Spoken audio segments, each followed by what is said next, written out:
রবিবার দুপুরের মেনু কি কি আছে চলো আজ দেখিয়ে দিই তোমাদেরকে। এখানে থোড় কেটে আমি ভালো করে নুন দিয়ে চটকিয়ে নিলাম একটু নরম হওয়ার জন্য। তারপরে বসিয়ে দিলাম কড়াইয়ের মধ্যে তেল দিয়ে তেলটা একটু গরম হয়ে আসাতে পাঁচফোড়ন শুকনো লঙ্কা দিয়ে থোড়গুলোকে মেখে রাখা থোড়গুলোকে দিয়ে দিলাম। দিয়ে একটু নুন তো দিয়েই মেখেছি, যদি কম পড়ে সেটা লাস্টে দেওয়া যাবে। একটু হলুদ দিয়ে ভালো করে থোড়টাকে ভাজা ভাজা করে নেবো। থোড় ভাজা খেতেও খুব ভালো লাগে আর থোড়ের তরকারি খেতেও ভীষণ ভালো লাগে। তো আমাদের বাড়িতে দুটোই হয়, তা আমি আজকে থোড় ভাজা করে ফেললাম। আজকে বাড়িতে যেমন কেউ নেই, আমি আর বাবা আছি, যার জন্য আজকে দুজন মানুষ বলে তাই একটু থোড় ভাজা আর মাংস করব। তো চলো কীভাবে কী করছি তোমাদের দেখিয়ে নিচ্ছি। তারপরে থোড় ভাজা আলাদা বসিয়ে এখানে তেল গরম করে আলাদা একটা কড়াইতে কোচানো পেঁয়াজগুলো দিয়ে দিলাম।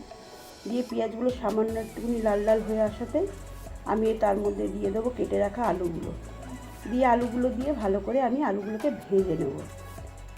দেখো এখানে ভালো করে আলুগুলোকে ভেজে নিচ্ছি। আমি কিন্তু হলুদ দিইনি, হ্যাঁ, হলুদ ছাড়াই পেঁয়াজের উপরে দিয়ে দিলাম। আর এখানে মশলাগুলোকে রেডি করি না, আদা রসুন পেঁয়াজ গোটা জিরে গোটা ধনে শুকনো লঙ্কা গোটা ভালো করে পেস্ট করে নিলাম। করে নিয়ে এই ভেজে হওয়া আলুগুলোর মধ্যে ওগুলোকে অ্যাড করে দেবো। তার আগে দিয়ে দিলাম টমেটো কুচি, দিয়ে একটু নাড়িয়ে নিলাম। দিয়ে বেটে রাখা মশলাগুলোকে আমি দিয়ে দিলাম। তো আমি মাংস অনেক রকমভাবেই করি, একদম মেখে একসাথে আলু মাংস সব কিছু মশলা টশলা দিয়ে মেখেও আমি কষিয়ে রান্না করি, আবার ভাগে ভাগে সব ভেজে মশলা কষিয়েও করি, আবার এইভাবেও করি। যেহেতু আজকে বাড়িতে কেউ নেই, অতটা গা লাগছে না রান্না করতে, কিন্তু যাই রবিবার মানে একটু মাংস হওয়া দরকার, সবারই ভালো লাগে। তো মাংসটা আমাদের বাড়িতে সবাই খুব ভালোই খায়, তো যার জন্য মাংসটা একটু বেশি করে নিচ্ছি, সবাই রাত্রিবেলা ফিরলে খাবে। আর এদিকে দেখো আমি কিন্তু ভালো করে ওগুলোকে বেশ নাড়াচাড়া করে মাংসগুলোকে অ্যাড করে দিচ্ছি। ধুয়ে আমি রেখেছিলাম ফ্রেশ করে, তো এখানে মাংসগুলোকে অ্যাড করে আমি ভালো করে মাংস আলু মশলার সাথে ভালো করে একসাথে কষিয়ে নেবো যতক্ষণ না মাংসর থেকে তেল ছেড়ে ফেলে।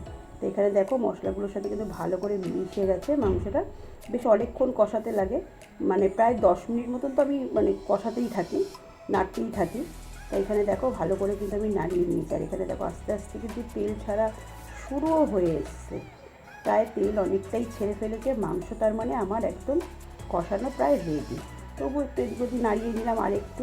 মাংস না ঠিক না কষলে আমার ঠিক মনটা পোষায় না। তো আমার এখানে দেখো পুরো মাংস কিন্তু একদম কষে পুরো রেডি। তারপরে আমি এখানে দিয়ে দিলাম একটু উষ্ণ গরম জলটা আমি করে রেখেছিলাম, তো উষ্ণ গরম জল দিয়ে ভালো করে মাংসটাকে ফুটিয়ে নিলাম ঢাকা দিয়ে। আমার এখানে মাংস প্রায় রেডি। তোমাদের কেমন লাগলো ভিডিওটা অবশ্যই জানিও, আর কে কে মাংস খেতে ভালোবাসো সেটাও কমেন্ট করে জানিও। মুরগির মাংস লাল ঝোল।